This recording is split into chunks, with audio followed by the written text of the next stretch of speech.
One of the parts of that reading that I get a kick out of that's kind of sobering as a minister, Jesus delivers a sermon, and then his disciples say, what were you saying? Could you, get this simple? You always wonder how many people at the end of my sermon are going out and say, what was he saying today? What does he really mean? So we'll try to avoid that. But we're moving into the fall season, and so we kind of feel the changes coming on. It's not as warm now. I'm not in my shorts today. And the children are starting to get excited about school.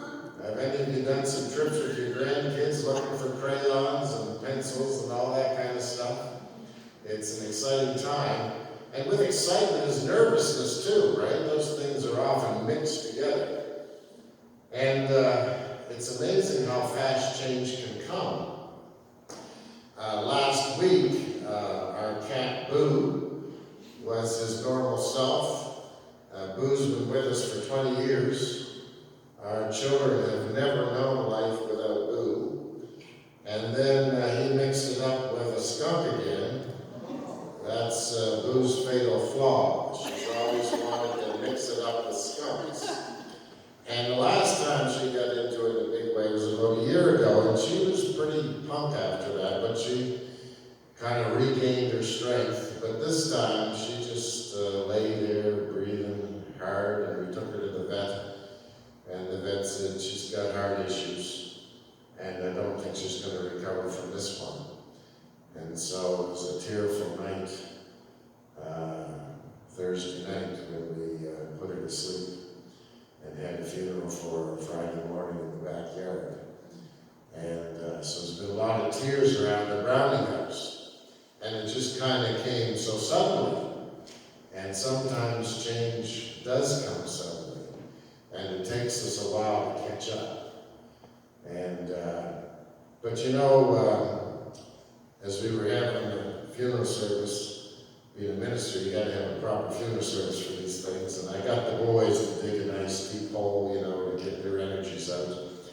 And Jackson and Siobhan, they love each other, but they're kind of the two kids that are oil and water, a bit in clash.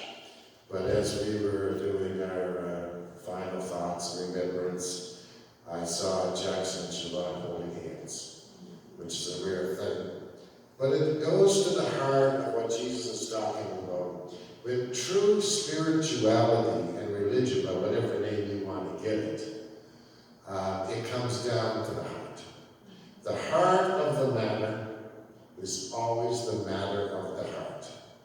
And how easily we can forget that. But because there was true love in our family, and we had a real love for that cat, dealing with Boo's death brought us closer together.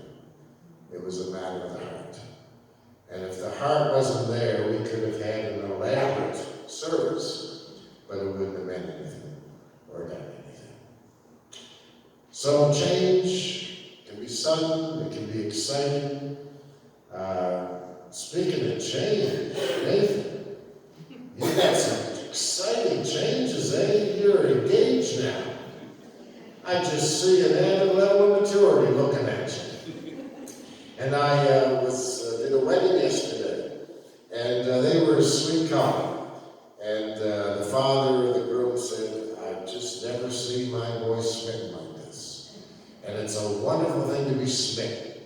Nathan, I believe you're smitten. Are you smitten, brother? Smitten by love? Exactly. But it's also, nervous too. Things that are exciting are also nervous. And sometimes we just have to get our breath. And it's good to have that spirituality where we know that in all these new beginnings and changes, might be a job promotion. Or I have a nephew, he's been working a job for 26 years. They discovered how bright he was, and they said, how'd you like to be a pipe fitter? And pipe fitters are people that can just make any kind of part you need nowadays. And so he's going back to college. They're paying his way, paying him to go. But he said to me, man, he says, the last time I was in school, I flunked out. So he says, it's a little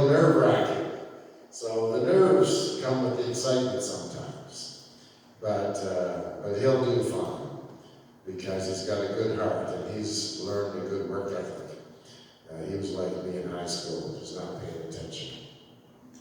So the heart of the matter is the matter of the heart. And whatever we're doing, you take courses, you learn things, there's strategies, there's books on almost anything. But what we forget is that we're going to be successful, not based on the brilliance of our minds, not based on the brilliance of our executing plans. That's what we think, this person is a brilliant executor, this, that, no. If you look at people who are truly successful and have happy relationships in their lives, you'll find good hearts. You'll find they're people who are living out good values in whatever changes and whatever they're involved in. Things like integrity, appropriate honesty, kindness, respect, and fairness, and faith, hope, and love. These are the things that make things work out. And I didn't learn that until about 20 years ago. I put so much pressure on myself as a minister. I gotta preach the great sermon. I gotta find the right church program. I was always looking and meanwhile I'd get irritated and be short-tempered sometimes because I was so stressed out trying to be perfect. And I was so glad I learned I don't have to be perfect. I don't have to be the brightest and the best. I just have to be my best me. If my heart's in good order, and what I'm doing and saying is coming from my good heart and not my anxious and angry heart, then things are going to work out fine, even when I goof up and make mistakes and have to even apologize from time to time. It's such great news to know. It's not about perfection. The matter of any situation is the matter of the heart. Of course, there's unwanted changes. The little things sometimes get us. Do you know what drives me crazy? Software upgrades. When I go to use the computer and it tells me I have to wait 10 minutes or 15 minutes for something, right? Little things drive me. I'm pretty good with big things. But little things can drive me crazy. And so I gotta get to my heart, my good heart, and let go of my frustration so that I can calm down and learn the thing. Because if I'm in a state of agitation, I don't learn very well. And so even in a little thing like that, the heart of the matter becomes the matter of the heart. Because what change will do for us is not really determined by the kind of change, it's our response to it. That's the big spiritual secret that everybody needs to find out and live in their life. Because what really makes life great is not what we do and accomplish, but who we are. I often say that at a funeral. When I'm doing a funeral for someone who's been such a loving, good person, I'll say, they did a lot of great things, but that's not what we're really celebrating today. What we're really celebrating today and what we really feel thankful for is who the person was. Because who we are will always matter more in this world than what we do. Even though the world celebrates what we do. But it's who we are. Because the heart of the matter is the matter of the heart.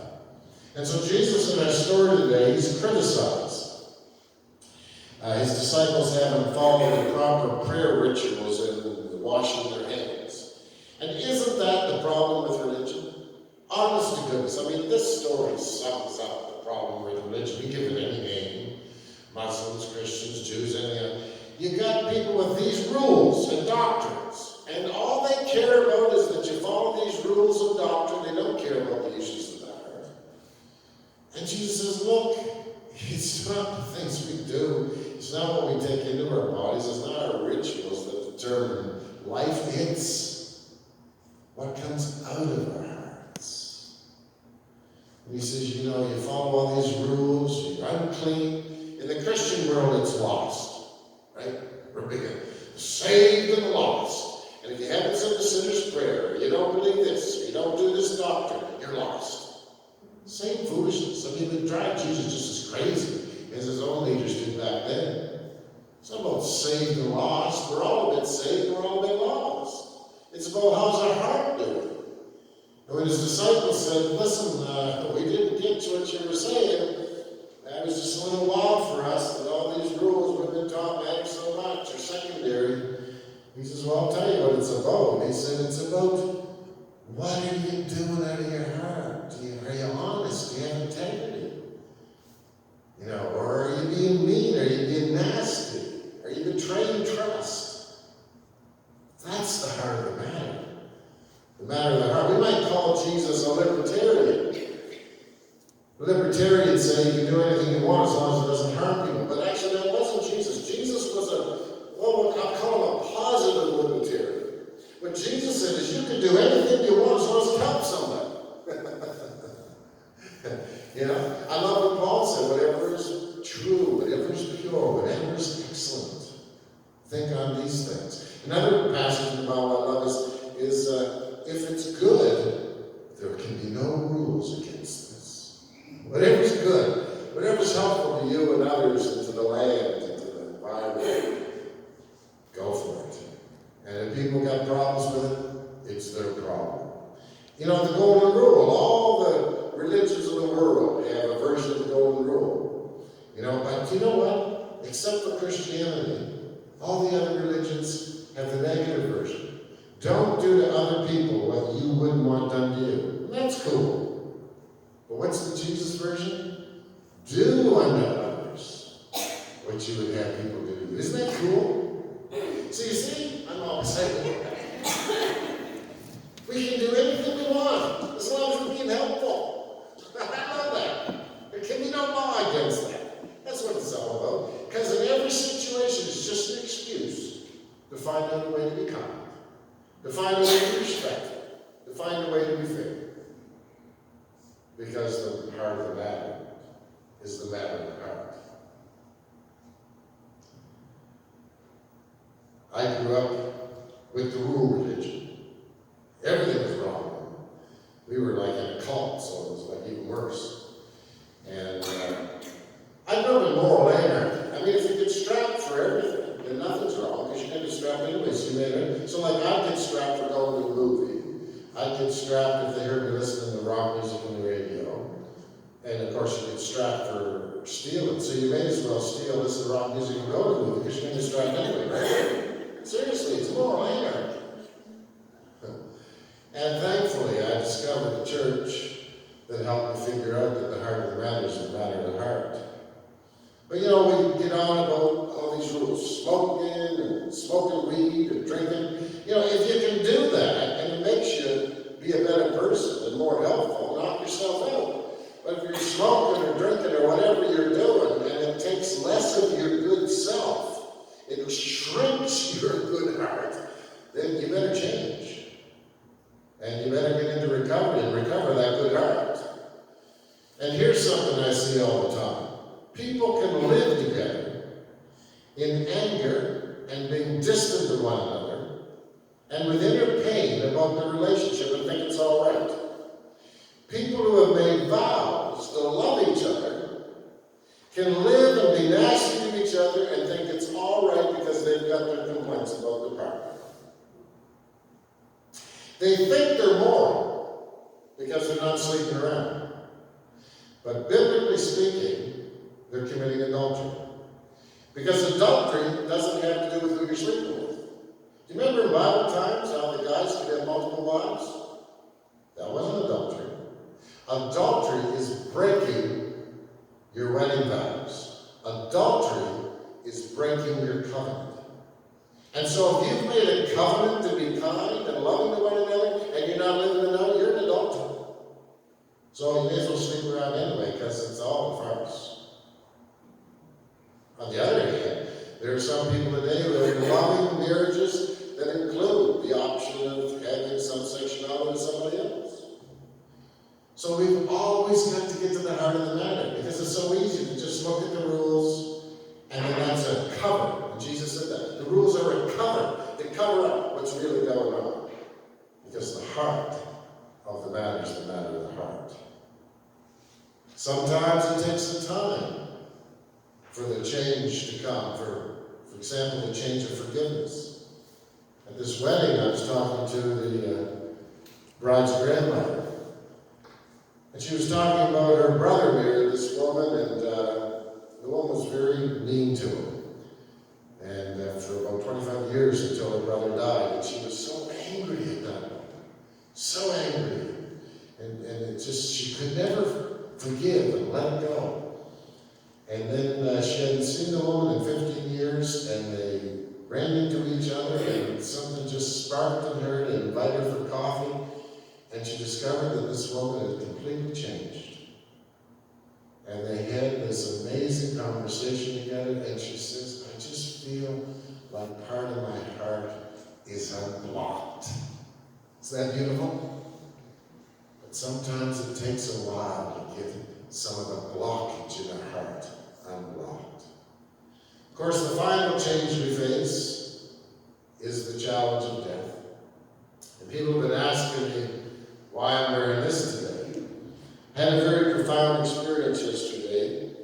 Shirley Finnick ended her life yesterday with the help of a doctor, assisted death. And she had brain cancer, and she knew that without that, she would, within the next 6 months, lose all her muscle ability, be unable to communicate with her children, and they would have to watch an awful death. And what a blessing it is that that's available now. All her children were able to be there, all her close friends, because they knew the date.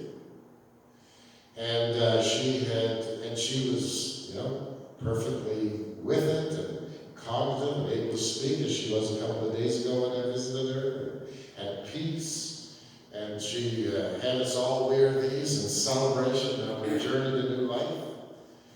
And it was just a time of profound love and celebration of who she was and her strong will and making choices for herself that will also benefit her family and herself. And so I had a ritual with her and anointed her with the oil of baptism and celebrated that in her baptism she was born a divine child of God. And that baptism signified that for her. We're all born divine children of God, and how she lived that out in her life as a real follower of Jesus. Great sense of humor, and loved to joke around, and just a real down-to-earth person. And someone who's gone through some deep, deep waters and had to deal with some hard things.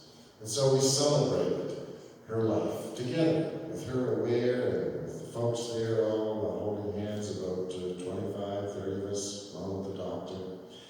And we said the Lord's Prayer, and this 23rd Psalm, we had a prayer together. And then we played It's a Wonderful World, and then the medicine was administered, and she just quietly passed away. And so it was a time of laughter and tears and hugs, and a sober and profound sense of thanksgiving for this woman who just radiated the Spirit of God. And so in our final changes, Spirit is with us. However death comes, love is with us. And I just love the fact that those who have been revived from near-death experiences talk about moving into warmth, moving into light, moving into a sense of peace. And that's just so beautiful. And so, friends, we've been born with good hearts. We haven't been born with polluted hearts like Christianity's taught the last 1,000 years. We haven't been born half-formed. No, our Jewish ancestors said, well, when they said we were born in the very image of God. And as Paul wrote, in God we live, move, and have our being. And so our job is to take care of those hearts. They have good spiritual heart health. Because if we'll live out of those good hearts that we've been given, in all the changes, the fast ones, the slow ones, the exciting ones, the unwanted ones, they'll all work out for good. And that's what Paul discovered and wrote before he died in that Roman prison. All things work together for good for those